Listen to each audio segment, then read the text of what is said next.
Hai, selamat datang kembali di Alur Cerita Film di Klikro. Semoga kalian semua dalam keadaan sehat dan tetap enjoy your life.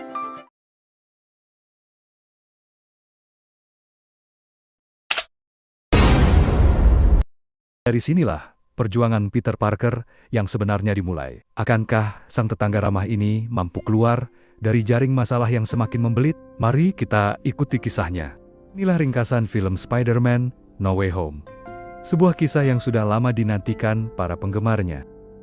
Cerita ini dimulai tepat di titik di mana Far From Home berakhir. Mysterio telah tewas, tetapi sebelum menghembuskan napas terakhirnya, ia meninggalkan kejutan besar. Sebuah rekaman yang tersebar luas ke seluruh dunia. Dalam video itu, Mysterio menuduh Spider-Man sebagai penyebab kematiannya, serta mengungkap identitas asli sang pahlawan berkostum laba-laba. Ya, dia adalah Peter Parker remaja biasa yang tak pernah membayangkan wajahnya akan dikenal dunia sebagai Spider-Man. Kota pun berubah jadi lautan kekacauan. Warga gempar, media menggila, dan tudingan terhadap Spider-Man semakin deras. Sang pahlawan muda ini tak hanya dituduh sebagai pembunuh Mysterio, tapi juga dianggap biang kerok kekacauan yang selalu mengikuti kemanapun ia pergi.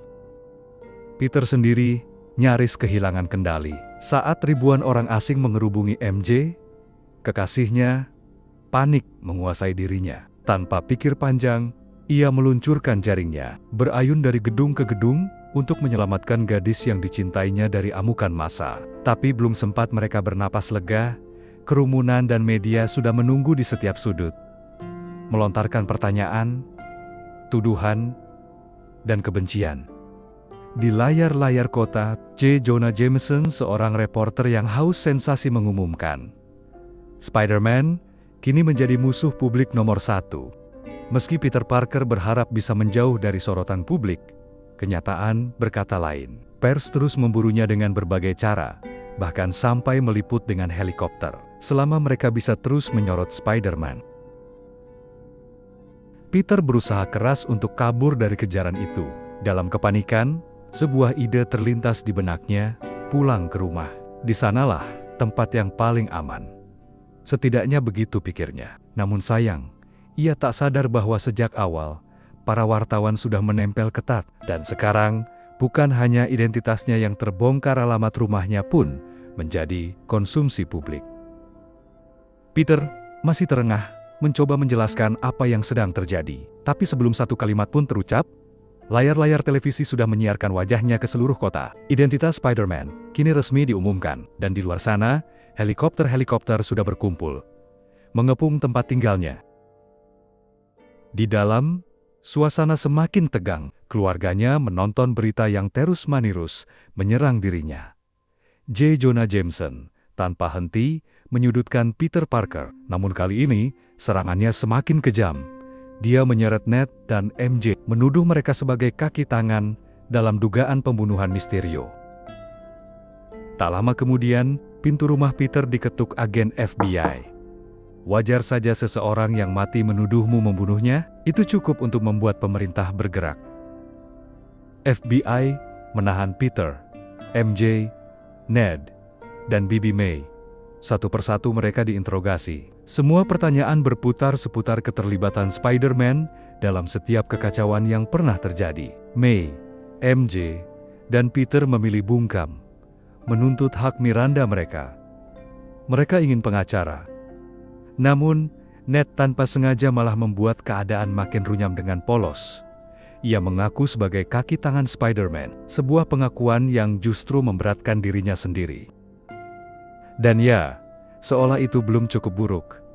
Para agen bahkan mengancam akan memenjarakan Bibi May dengan tuduhan pengabaian anak. Tuduhan yang jelas keterlaluan. Untunglah, di saat genting itu, muncul sosok yang tak terduga, Matt Murdock. Seorang pengacara berbakat, dialah Daredevil. Matt memberi kabar baik. Semua tuduhan terhadap Peter dan keluarganya tidak akan dilanjutkan. Namun, kabar buruknya, Happy Hogan kini berada dalam masalah baru. Dia sedang diselidiki atas hilangnya teknologi Stark Industries. Matt hanya berpesan satu hal kepada Happy, kau butuh pengacara yang sangat bagus. Scene berpindah ke alamat Peter yang baru.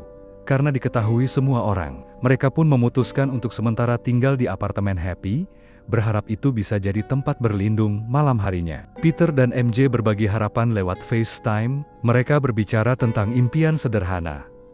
Bisa masuk MIT, dan menjalani hidup normal, meski itu kini terasa makin jauh. Keesokan paginya, sekolah pun bukan lagi tempat aman. Pers sudah mengepung sekolah, menunggu Peter datang. Guru-guru dan kepala sekolah menyambutnya, berusaha menenangkan bahwa sekolah adalah tempat yang aman, kecuali satu orang guru PJ-nya, yang tanpa ragu percaya Peter bersalah atas kematian Mysterio. Di sekolah, Peter, MJ, dan Ned dihujani komentar dan perlakuan tak menyenangkan, baik dari mereka yang membenci, maupun dari yang justru memujanya. Untuk menjauh dari kekacauan itu, Ned, Peter, dan MJ ke atap sekolah. Bertiga mereka kembali bermimpi tentang masa depan, tentang MIT, tentang harapan yang kini terasa semakin sulit digapai. Beberapa hari kemudian, surat-surat jawaban dari universitas mulai datang. Dengan cemas Peter membuka satu persatu, hanya untuk mendapati kenyataan pahit.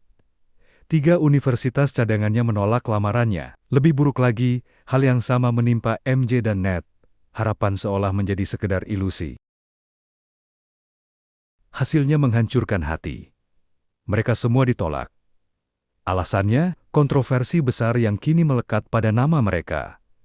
Peter diliputi rasa bersalah. Ia yakin inilah akibat dari kekacauan yang ditinggalkan Mysterio, dan untuk pertama kalinya, ia memutuskan, ini harus diperbaiki.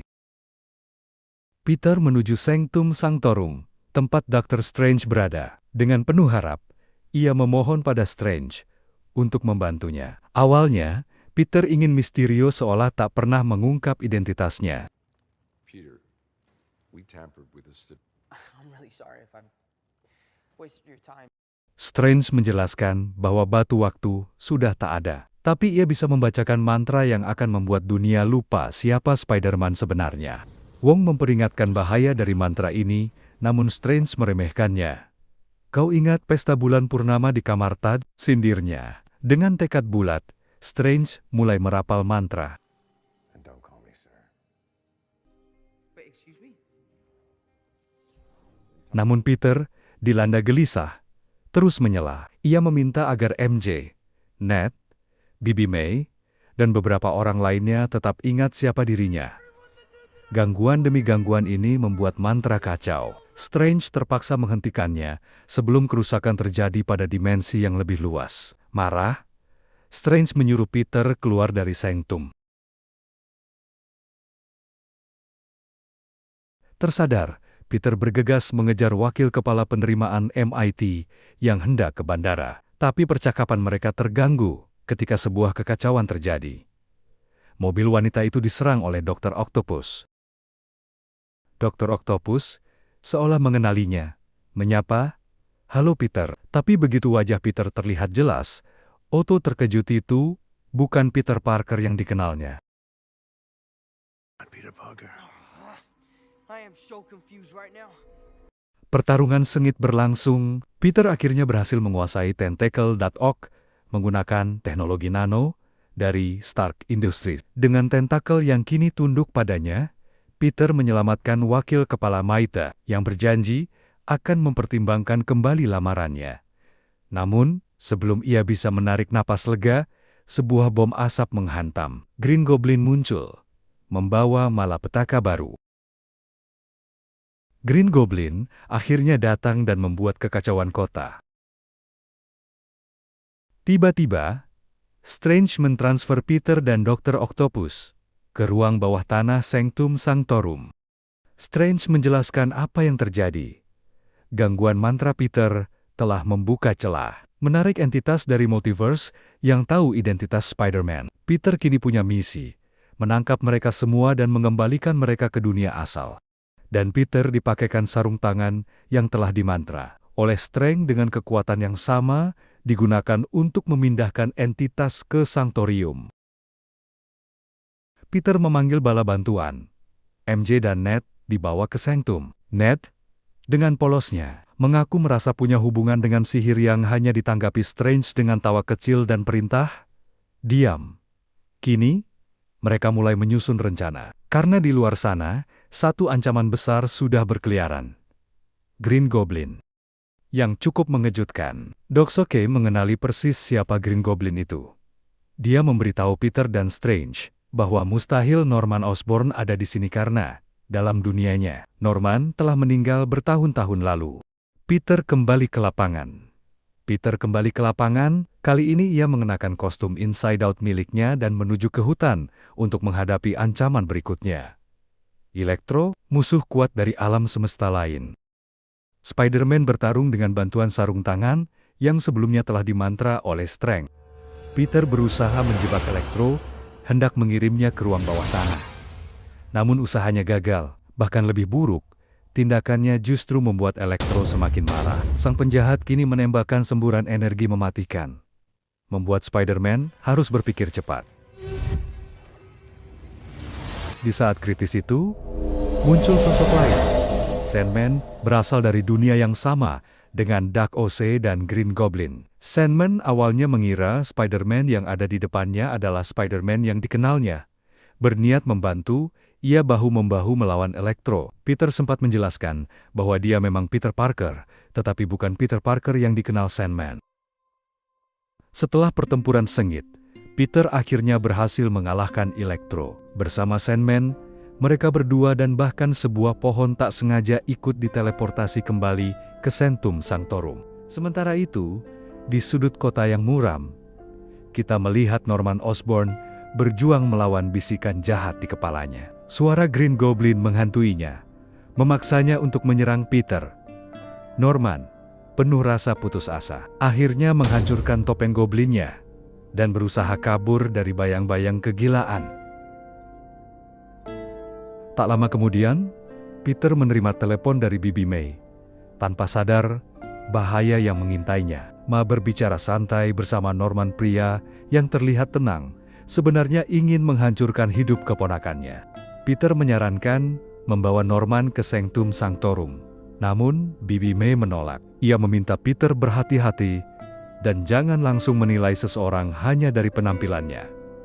Akhirnya, Peter menjemput Norman dan membawanya ke tempat aman mereka, Sanctum Sanctorum. Tepat ke ruang bawah tanah tempat MJ dan Ned sudah menunggu. Otto terperangah saat melihat Norman Osborn berdiri hidup di depannya. Sandman buru-buru menjelaskan kepada semua orang, "Doc Oha, Norman, kalian seharusnya sudah mati saat bertarung melawan Spider-Man." Strange muncul, mengambil kendali. Ia menjelaskan bahwa mereka semua akan dikembalikan ke alam semesta, asal mereka sesuai takdir masing-masing. Peter tak bisa menerimanya. Ia tahu mengirim mereka kembali sama saja membiarkan mereka mati. Tapi Strange bersikeras, mulai merapal mantra dengan kubu sihir di tangannya. Peter, dengan tekad bulat, menghentikannya, merebut kubus itu, dan melarikan diri. Terjadilah aksi kejaran yang menegangkan di Mirror Dimension, tempat di mana realitas terpelintir, seperti labirin kaca. Namun dengan kecerdikannya, Peter menggunakan cara cerdik untuk menjerat Strange dan mengambil alih kubus sihir. Dengan Strange kini tak berdaya. Peter kembali ke Sanctum Sanctorum, menyusun rencana untuk menyelamatkan para penjahat. Ia mempercayakan kubus itu pada MJ. Pesannya jelas, jika semuanya gagal, tekan tombolnya, kirim mereka semua pulang. Mimin sebel amat lihat si Peter Parker ini, sok tahu atau beogok ya. Peter membawa para penjahat ke apartemen Happy bersama Norman. Ia mulai bekerja. Mereka membuat chip baru agar Otto bisa mengendalikan tentakelnya dan alat untuk menyerap kekuatan Electro. Sampai naluri Spider-Man Peter menjerit. Ada yang salah. Norman, rupanya, hanyalah memainkan peran. Suara Green Goblin dalam dirinya kembali menguasai. Dalam sekejap, kekacauan terjadi. Electro mencuri reaktor busur, Sandman melarikan diri, Lizard kabur, Doc Ock dilempar keluar gedung, dan Green Goblin menghajar Spider-Man habis-habisan. Pertarungan brutal membawa mereka ke lantai bawah. Tempat Bibi Mei Pun Mei berusaha membantu, menyuntikkan penawar racun ke Norman. Tapi, itu tak cukup. Saat Federal datang, mereka menembaki Spider-Man, tapi meski terluka, ia berhasil melarikan diri. Sementara itu, di Sanctum, MJ dan Ned cemas karena tak bisa menghubungi Peter. Ned, secara tak sengaja, membuka portal menggunakan kekuatan sihirnya. Dan siapa yang muncul? Spider-Man, tapi bukan yang mereka kenal. Itu adalah Andrew Garfield dalam kostum penuh, membuat MJ dan Ned shock. Untuk membuktikan dirinya, Andrew memanjat dinding dan dia Spider-Man sungguhan. Ned mencoba lagi. Kali ini muncullah Tobey Maguire, wajah Peter Parker yang lebih tua. Penuh kebijaksanaan. Keduanya segera memahami situasi. MJ dan Ned meminta mereka membantu menemukan Peter yang sebenarnya. Mereka menuju tempat yang familiar. Gedung tinggi, tempat Peter biasa menenangkan diri. Di sana, mereka menemukan Peter Tom, hancur, dipenuhi duka atas kehilangan Bibi Mei. Andrew dan Tobey menenangkannya, membagikan luka mereka. Tobey kehilangan Paman Ben, Andrew kehilangan Gwen. Saat Peter Tom berniat membalas dendam pada Goblin, kedua Spider-Man lainnya mengingatkannya. Itu hanya akan menambah luka. Mereka bertiga bersatu, bekerja di laboratorium untuk menyiapkan penawar. Mereka berbagi luka, harapan, dan tekad yang sama, memberi para penjahat kesempatan kedua. Scene berpindah saat mereka siap untuk rencana selanjutnya. Peter Tom menyiarkan pesan kepada para penjahat. Aku di Patung Liberty. Aku bisa saja membunuh kalian. Tapi aku ingin membantu. Jameson menyiarkan pesan itu. Mencibir, ya Tuhan, dia akan menghancurkan landmark nasional lainnya. Dan saat malam turun, ketiga Spider-Man bersiap. Ini bukan hanya pertarungan untuk menyelamatkan dunia, tapi juga jiwa mereka sendiri.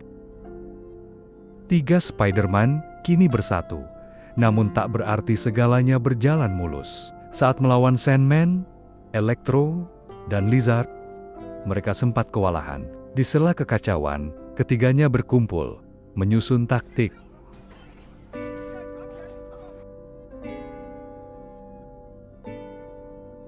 Mereka pun mencoba menyusun taktik untuk bisa mengalahkan mereka. Dengan kerjasama yang solid, mereka menyuntik Sandman dengan penawar, melemahkan Lizard, hingga Electro nyaris tak terkalahkan. Saat itulah Doc Ock muncul. Ia pura-pura membantu Electro, lalu secara mengejutkan menyerap dayanya dengan alat penawar. Sementara itu, Peter Andrew berhasil menyembuhkan Dear Connors. Strange yang terjebak akhirnya lolos. Langit retak, kekacauan hampir tak terbendung. Green Goblin datang terlambat, meledakkan kubu sihir. MJ jatuh namun Peter Andrew berhasil menangkapnya tepat waktu. Membayar penyesalan atas Gwen. Air mata pun mengalir. Peter Tom dipenuhi amarah, menghajar Goblin tanpa ampun. Nyaris membunuhnya, tapi Peter Tobey menghentikannya. Ini tidak akan kembalikan Mei.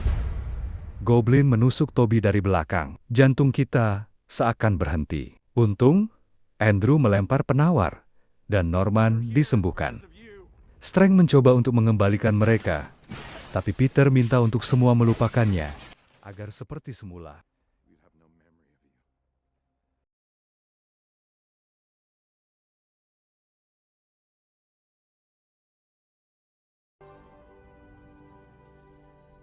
Beberapa waktu kemudian, Peter datang ke kedai kopi tempat MJ dan Ned.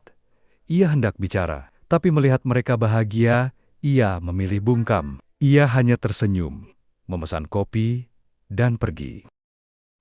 Di makam Bibi Mei, ia bertemu Happy yang tak mengenalnya. Peter menyewa apartemen kecil, menjahit sendiri kostum Spider-Man baru, siap melindungi kota sendirian, tanpa beban masa lalu.